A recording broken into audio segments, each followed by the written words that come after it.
Son illərdə birgə biznes layihələri, investisiya və ortaq gəlir vədləri ilə bağlı müxtəlif əqdlərin sayı artıb. Lakin təcrübə göstərir ki, bəzən bu cür müqavilə və razılaşmalar hüquqi qaydalar çərçivəsində qurulmadıqca ciddi problemlər, hətta dələduzluq halları ilə nəticələnə bilər.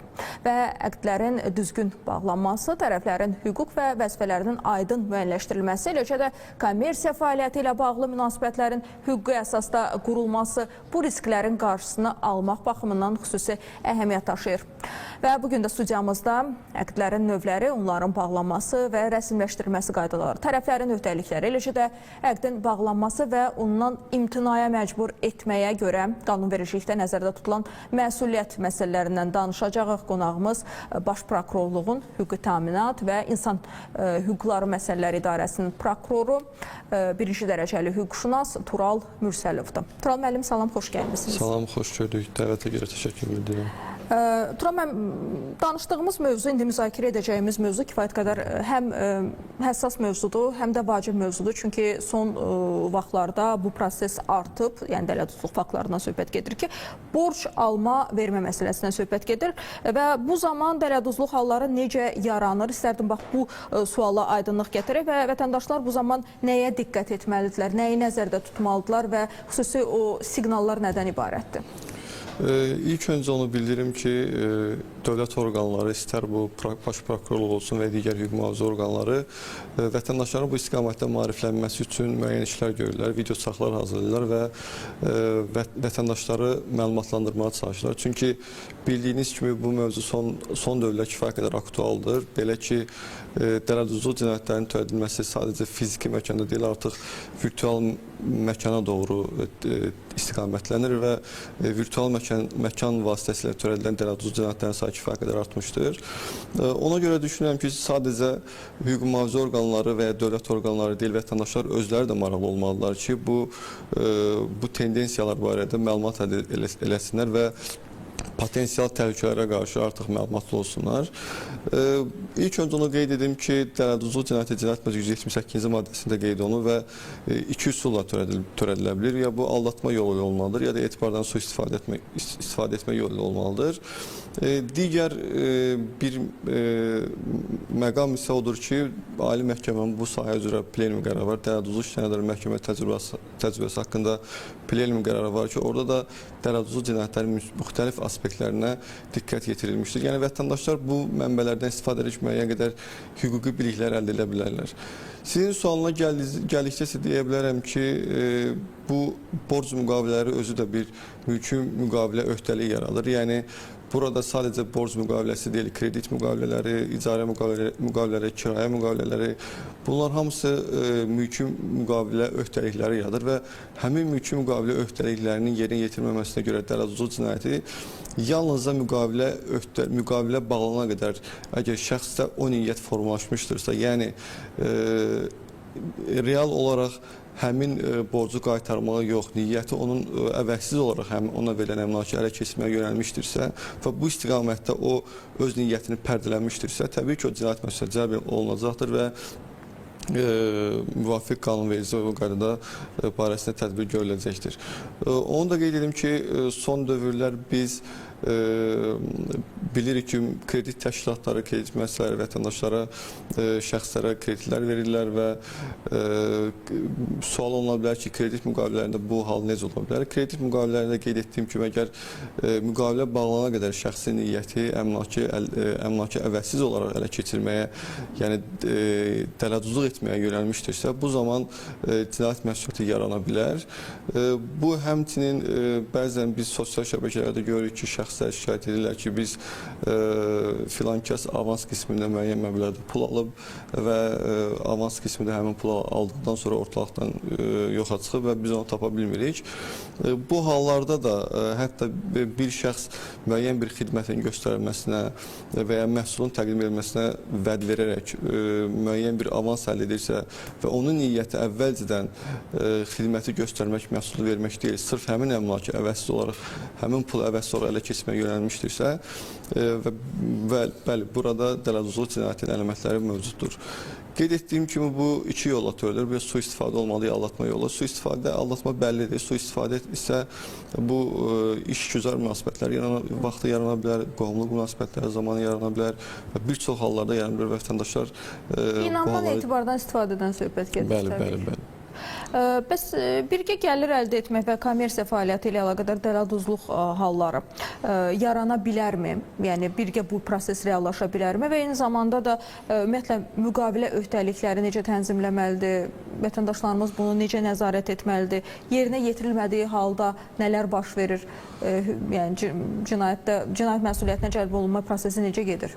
Bu da kifayət qədər aktual mövzudur. Belə ki, biz tez-tez sosial platformalarda bu cür şikayətlərlə qarşılaşırıq ki, müəyyən şəxslər şikayət edir ki, biznes qurmaq adı ilə müəyyən qədər pul verildi, həmin pul əldən çıxdı, uğursuzluqla nəticələndi və şikayət etməyə başladı qarşı tərəfdən. Onu qeyd edim ki, ilk öncə onu qeyd edim ki, Azərbaycan Respublikasının tərəfdar çıxış beynəlxalq müqavilələr Azərbaycan Respublikası qanunvericiliyinin tərkib hissəsidir. Belə bir beynəlxalq pakt var ki, o mülki və siyasi hüquqlar haqqında BMT-nin beynəlxalq paktı adlanır və həmin paktın 11-ci maddəsinə əsasən mülki müqavilə öhdəliklərini yerinə yetirməməyə görə heç kəs azadlıqdan məhrum oluna bilməz. Yəni bu hüquqi dildə desək cinayət məsuliyyətinə cəlb oluna bilməz. Yalnız bu qanuni, yəni obyektiv səbəblərdən qanuni sahibkarlıqla məşğul olan şəxs uğursuz olursa və ya müflisləşirsə və ya onun borc müqaviləsi əsasında borc alan şəxsin əmlakı oğurlanırsa, bu hallarda təbii ki, dələduzdan söhbət gedə bilməz.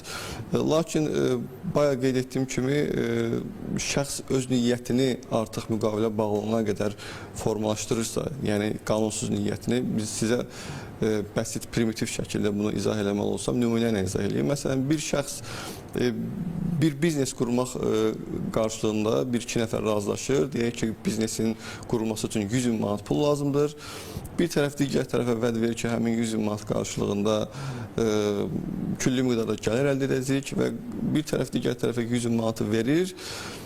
Digər tərəf əgər həqiqətən biznes fəaliyyəti ilə məşğul olursa, yəni bu obyektiv səbəblərlə biznes fəaliyyəti ilə məşğul olaraq həmin məbləği itirirsə, bildiyiniz kimi biznes riski deyilən bir anlayış var. O biznes riski o demək deyil ki, həmişə o uğurla nəticələnəcəkdir və hər iki tərəf bunu biznes riskini, yəni onun uğursuz olmaq ehtimalını bərabər daşıyırlar. Əgər biznes uğursuz olursa, burada dələduzdan söhbət gedə bilməz. Həmin şəxslər mülki məhkəmə icraatı qaydasında məsələlərini həll edə bilərlər. Lakin qeyd etdiyim kimi, əgər əmlakı əldə edən şəxs əvvəlcədən artıq niyyəti həmin ortaya qoyulan 100 min manatı ələ keçirməyə, talamağa yönəlmişdirsə və öz niyyətini biznes münasibəti adı ilə pərdələnmişdirsə, təbii ki, burada dələduzluq vardır və həmin şəxsin əməli dələduz kimi qiymətləndiriləcəkdir. Əqdin bağlanması və ya onun bağlanmasından imtinaya məcbur etmə, ümumiyyətlə cinayət məcəlləsində necə tənzimlənir? Məsuliyyət nəzərdə tutulurmu? Bəli, məsuliyyət nəzərdə tutulur. Belə ki, cinayət məcəlləsinin 201-ci maddəsində bu məsələyə toxunulmuşdur. Hədə qorxu ilə tələb etmə əlamətləri olmadan zorakılıq göstərməklə, özgənin əmlakını məhv etməklə, zədələməklə, özgənin və onun yaxın qohumu barəsində onun mənafeyi əleyhinə əhəmiyyətli ziyan vurmaqla məlumatları yaymaqla şəxsin əqdin bağlanmasına və onun bağlanmasına imtinaya məcbur etmə cinayət məsuliyyətinə səbəb olur.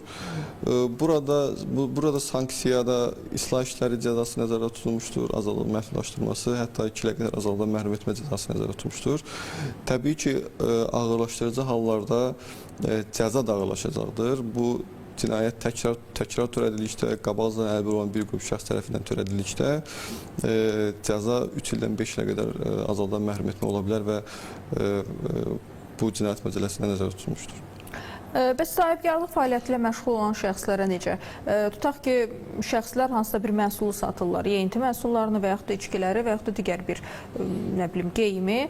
Bu barədə yalan məlumat vermək də bu prosesin bir tərkib hissəsidirmi?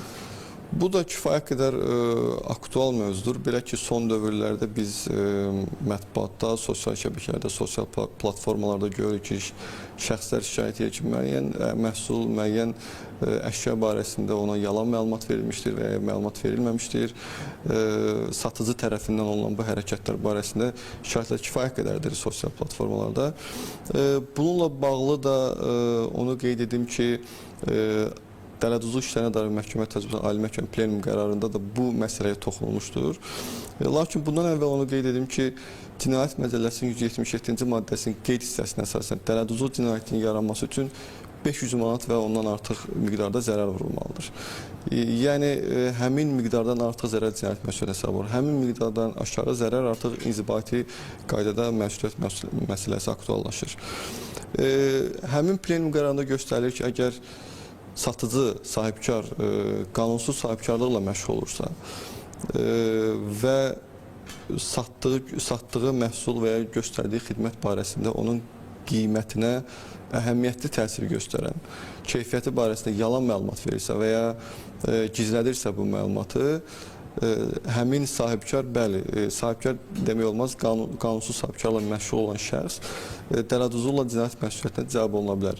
Bununla yanaşı Cinayət Məcəlləsinin 192-ci maddəsi, yəni qanunsuz sahibkarlıqla da cinayət məsuliyyətinə cəlb olunacaqdır. Lakin diqqət etdiyim ki, burada söhbət sadəcə qanunsuz sahibkarlıqla məşğul olan şəxsdən gedir. Sual oluna bilər ki, əgər qanuni sahibkarlıq olanda necə olur? Çünki bu bizim hər gün gündəlik qarşılaşdığımız haldır. Biz ictimai yaşayış obyektlərinə giririk, ticarət mərkəzlərinə giririk, alış-veriş mərkəzlərinə giririk, supermarketlərə, marketlərdə əqlər əsasında biz məhsul alırıq. Bizim gündəlik fəaliyyətimizin bir hissəsidir.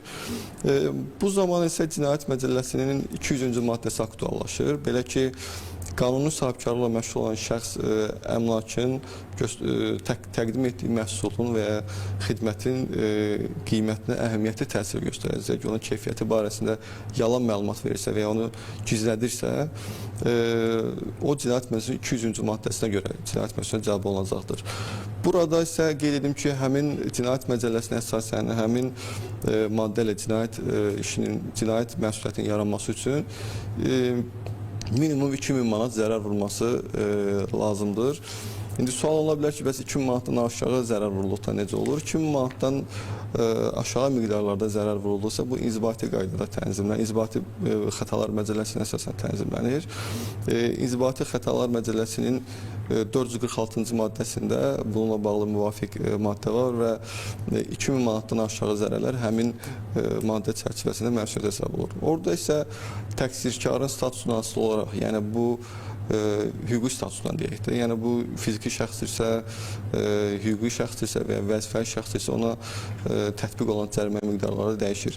Əgər hüquqi şəxsdirsə, bu cərimənin miqdarı 4000 manatdan 6000 manata qədər təyin oluna bilər. Turan müəllim, bir sual da verim sizə. Sosial şəbəkələrdə başqa şəxsin nüfuzundan istifadə edərək yalan məlumatları yaymaq və yaxud da hansısa bir sahibkarlıq platforması yaratmaq və həmin şəxsin fotosundan, məlumatlarından istifadə edərək pul yığmaq, bu da qeyd etdiyimiz, müzakirə etdiyimiz mövzunun bir tərkib hissəsidirmi? Bəli, bəli. Dələduzluqdan gedirsə. Bəli, yəni burada qeyd etdiyim kimi ya aldatma elementi olmalıdır, ya da etibardan sui-istifadə elementi olmalıdır. Burada əgər elə bir məsələ varsa, təbii ki, bu insan aldanır, aldatma üsulu ilə onun əmlakını ələ keçirməyə cəhdlər baş verir. Bu hallar da kifayət qədər çoxalmışdır. Qeyd etdiyim kimi, sadəcə fiziki məkanda deyil, virtual məkanda da artıq biz hər cür halla qarşılaşırıq ki, vətəndaşların kartlarından olsun, onların məlumatlarından istifadə etməklə onların əmlakını ələ keçirməyə yönəlmiş əməllər törədilir. Bəli, müvafiq qaydada Cinayət Məcəlləsinin müvafiq maddələrinə əsasən cinayət məsuliyyəti. Burada kim müraciət etməlidir? Həmin o fotosundan, şəxsi məlumatlardan istifadə olunan şəxs, yoxsa dələduzluqda o pulu ödəyən şəxs? Bu zərər çəkmiş şəxs... Yəni burada hər iki tərəf yəqin ki, zərər çəkmiş sayılır. Bəli, bəli. Zərər çəkmiş, ümumiyyətlə 178-ci maddə ictimai xüsusi istihdam qaydasında təqib olunan cinayətdir. Yəni burada vətəndaşın şikayət etməsi zəruridir. Müəyyən hallar var ki, orada prokuror özü cinayət işi başlayıb, onu başlada bilər. Lakin ümumi götürüldə isə vətəndaşın 178.1 ilə bağlı vətəndaşın şikayəti zəruridir. Əgər o belə bir hallarla qarşılaşırsa, Baş Prokurorluğun kifayət qədər sosial şəbəkələrdə aktiv olan hesabları var və müntəzəm olaraq bu barədə məlumatlar paylaşılır. Şikayət edib öz şikayətlərini bildirə bilər və müvafiq araşdırma göstərilərək cavablar veriləcəkdir. Təəssüflər olsun ki, bu hal mənim də başıma gəlib. Fotodan istifadə edərək hansısa tərcümə şirkətinin açıldığını və güya ki, mən orada rəhbər olduğum qeyd olunaraq müəyyən pul qarşılığında xidmət göstərirlər və yaxud da göstərmirlər. İndi bilmirəm, istənilən halda kifayət qədər vacib bir mövzudur. Ona görə suallarımın daha belə deyək ki, əsaslığı da bununla bağlı idi. Tural müəllim, çox sağ olun, təşəkkür edirəm. Sağ olun. Studiyamıza gəldiniz, suallarımızı cavablandırdınız. Studiyada qonağım isə Baş Prokurorluğun Hüquqi Təminat və İnsan Hüquqları Məsələləri İdarəsinin prokuroru Tural Mürsəlov idi və biz onunla birlikdə əqdlərin bağlanması, kommersiya fəaliyyəti, borc alıb vermə və dələduzluq faktları haqqında danışdıq. Bizə ayrılan vaxt isə başa çatdı. Sabah görüşərik.